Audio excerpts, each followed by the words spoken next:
ఋషికొండ ఋషికొండలో నువ్వు చెప్పి hotel resort కార్యక్రమం ఏదైతే ఉందో 230 కోట్లు 240 కోట్లు అది పొద్దు విశాఖపట్నానికి నిజంగా ఆనిముత్యంగా ఉంది. అదే చంద్రబాబు నాయుడు యోగా కోసం యోగా గుర్తుందా? యోగా అనేది గుర్తుందా? ఒక్కరోజు ప్రోగ్రామ్ యోగాకు ఖర్చు పెట్టిందంట 330 కోట్లు.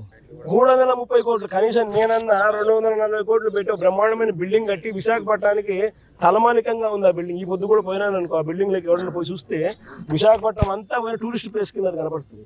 ఆ పెద్ద పెద్ద వాళ్ళందరూ దాంట్లో వచ్చి ఇప్పుడు గవర్నర్ గారు పోయినారు అనుకో, మోడీ గారు వచ్చినారు అనుకో, లేకపోతే పుతిన్ వచ్చినాడు అనుకో, లేదా రష్యన్ ప్రెసిడెంట్ పుతిన్ వచ్చినాడు అనుకో, ఎక్కడ పెడతారు?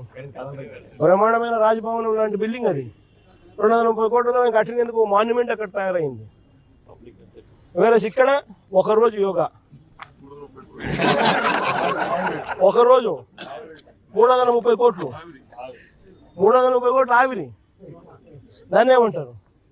స్కామ్ కాకపోతే నా మాటలకి ఖర్చు పోయి మా మాటలకి ఎంత ఖర్చు పెట్టాను ఒకసారి మీకు అందరు కూడా ఏ ఉంది కదా, ఒకసారి అమెజాన్లో పోయి కొట్టండి ఒకసారి మ్యాట్ ఖర్చు ఎంత అవుతుంది, వీళ్ళు ఎంత ప్రొక్యూర్ చేసినారని చెప్పి చూస్తే 50% తక్కువ ఉండే నన్ను అడగండి.